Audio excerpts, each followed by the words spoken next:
from his studios in New York, it's time for Wake Up Call with Dan Tortora, where sports meets life.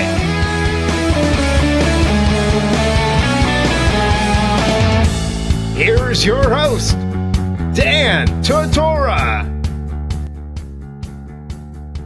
Welcome here to Wake Up Call with Dan Tortora on wakeupcalldt.com, your one-stop sports shop. Make sure you listen in to Wake Up Call with Dan Tortora at its normal scheduled time every single Monday through Friday from 9 a.m. to 11 a.m. Eastern Time. In today's very special show, this is the National Signing Day special for the Syracuse Orange 2018 incoming recruiting class for college football in this early signing day period. Typically, fans are used to February and waiting for that gift after Christmas. Well, this time it's coming right before Christmas on December 20th, and I'm happy to be here with you on this very special day that I get to share with you Syracuse fans, football fans, college football enthusiasts, and everybody in the Central and Upstate New York community. On today's broadcast, I'm very proud to share with you my one-on-one conversation with Lakiem Williams, outside linebacker from Butte College in Oroville, California,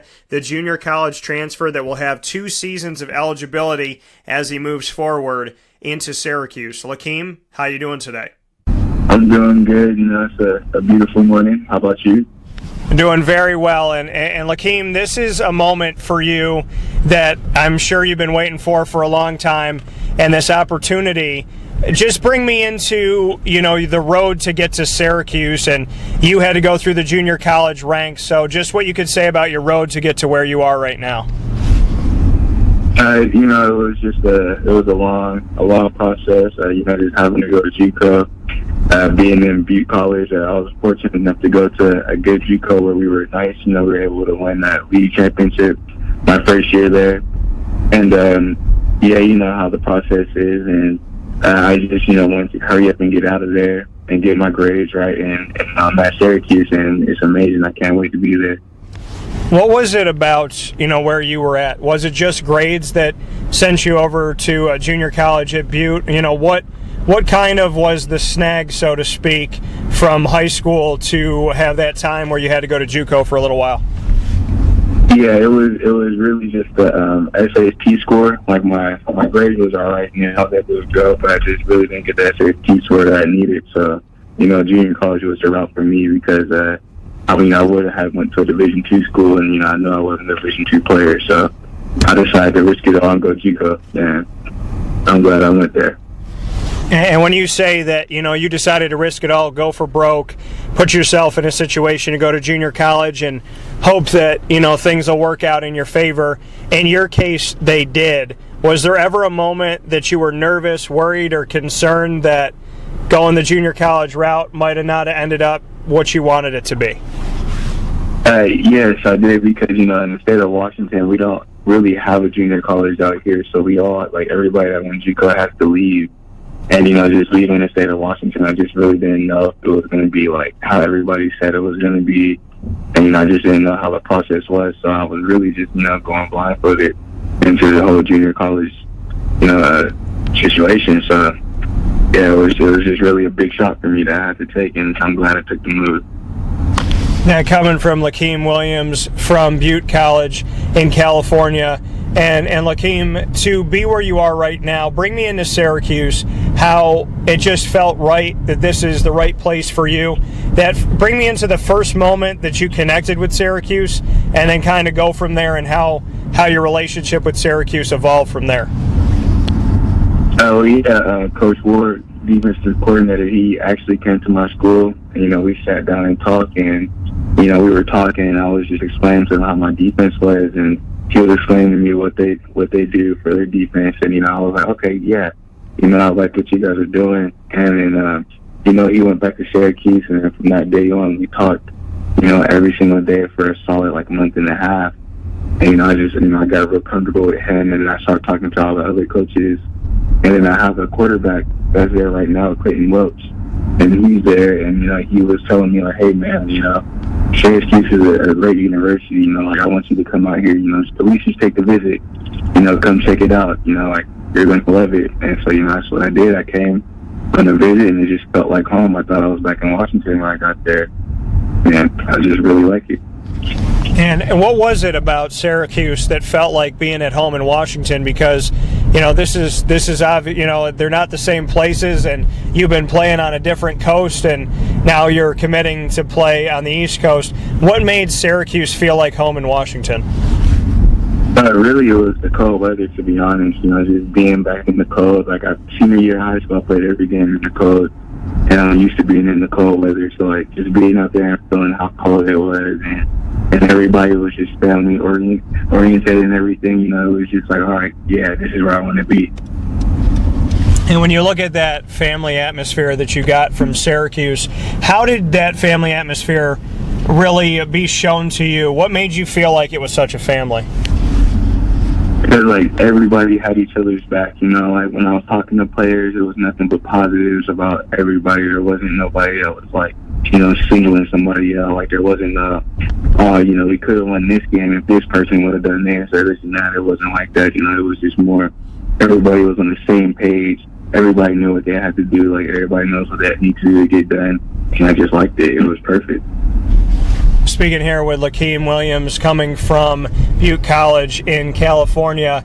You have 2 years of eligibility, Lakiem, and to have that opportunity to play Division I-A FBS football for the next 2 seasons, I know that, I'm sure you'd want to have 3 or 4 and whatnot, but to know that the next 2 that you have are going to be played inside the ACC for Syracuse, what does that mean to you? What type of emotions does that create inside of you, knowing that for the next 2 years you have a huge opportunity in front of you? It's a lot of emotion. I'm really excited. I can't wait to play. Syracuse is a great university, and also, I'm family friends with Floyd Little, and just knowing that he plays there, and I have a chance to go down there and play with him, play where he played, it's a blessing. I just can't wait to be out there. I'm gonna give it my best shot every day, one day at a time. I'm going for the ACC championship. I'm gonna do everything I can to help our team get there. And speak on your connection with your family to Floyd Little. He's a good friend of mine, and we've gotten to speak for, the last 7 years and running, and, he's somebody that I tell him all the time, I could sit with him in a rocking chair somewhere on a porch and just talk all day long about anything. So bring me into your relationship with Floyd. He's very close friends with my dad. Him and my dad go back, a long time. He actually comes up to Washington. He's been to my house a couple of times, and he just been somebody that I looked up to growing up. I remember the last time I saw him, it's a funny fact. I was like, hey, man, I'm about to go take my visit to Syracuse. And he was like, oh, wow, you're already, going to college? I thought you were just going into junior high because, it's just been that long since I've seen him. And, it's just, he's a real good dude, real good dude. When you know that, obviously, his time at Syracuse was spent with victories and the number 44 and everything that meant, and coming after Ernie Davis and Jim Brown, what makes you believe that Syracuse can get back to a place of prominence in college football? Because everybody on the team has one goal, and that's to get the W, and that's to win. And as long as everybody does their part, everybody has to do their 111. We're in the weight room. We're working out. Everybody does their part. We can do it. The team has tremendous talent. You can see, the Clemson game last year, I was just a little blunt, but the team has talent, and we just have to put the pieces together. I really believe that we can get the ACC championship. And when you see a team that defeated Clemson, yet they end the season 4-8, what did that say to you about this Syracuse team? What did it say to you about the future and kind of where they're at right now, to know that they could beat the defending national champion, yet they struggled after that? Well, it just shows that they have the ability to do what they want to do. They have the ability to win games. If they want to win the games, they can win the games.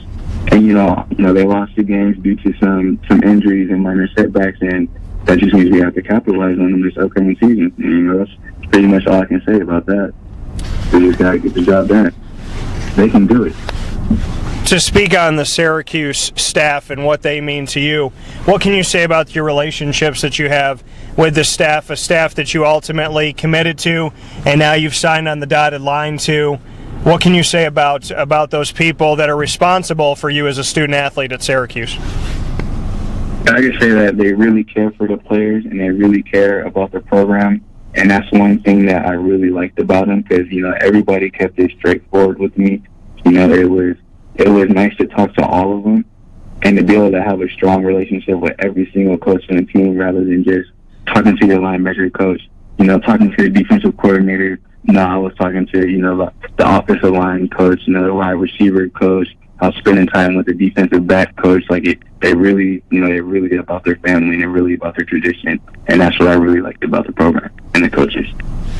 And to look at the opportunity that you have set in front of you, you could wait until normal National Signing Day, Lakiem, to say that you're going to Syracuse. You could wait into that early part of February, but this earlier signing period has been instituted this season. You're going to be a part of history of this December signing period before the new year comes. And to sign on the dotted line on December 20th instead of waiting until February, what made you want to do that?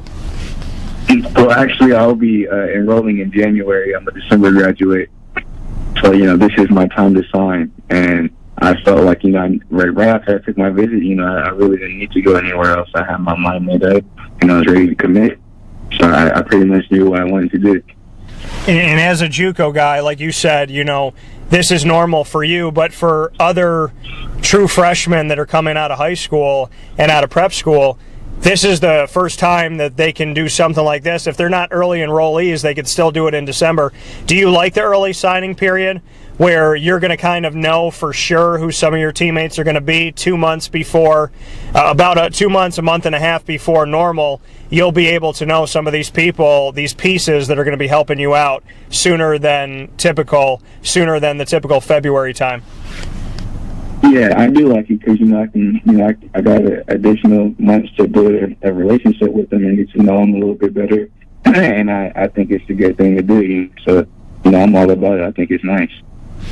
Signing your letter with Syracuse and making it official means what to you? What are the emotions? What are the thoughts on signing your name on the dotted line? It means a lot to me because, coming out of high school, everybody, wants to go Division I. Nobody really wants to put the work into it. By me going to the junior college, it humbled me. And I put in a lot of work from day one, from day in and day out. All I did was work on the football field and work in the classroom. And to finally, have an opportunity to go Division I, play the game, play in the ACC, it's a blessing. And by me signing tomorrow, it's just, I can't wait. I'll probably have tears of joy. I just really can't wait. Did you have naysayers? Did you have people think that you couldn't make it? It's not really that people didn't think I could make it. They just didn't know if I was going to do it or not. Of course, growing up in high school, and, people are going to, you say you want to go Division I, people are like, oh, no, you're not going to go Division I coming out of Spenway Lake. So, that's kind of the little background I had at my high school. But, I proved everybody wrong. I had to go to junior college, but hey, it's for the best.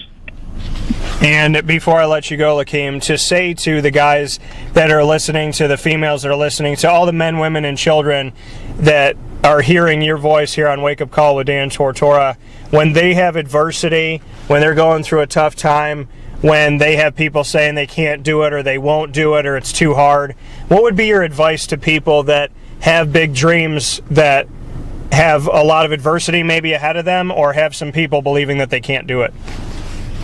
I say all you have to do really is just keep your head held high, and you have to know and you have to truly believe in yourself, and you have to know that you can do it, and you can do it. You'll get it done. There's not really much you can do but do it. Unless you accept defeat, then you won't, but you just have to do it.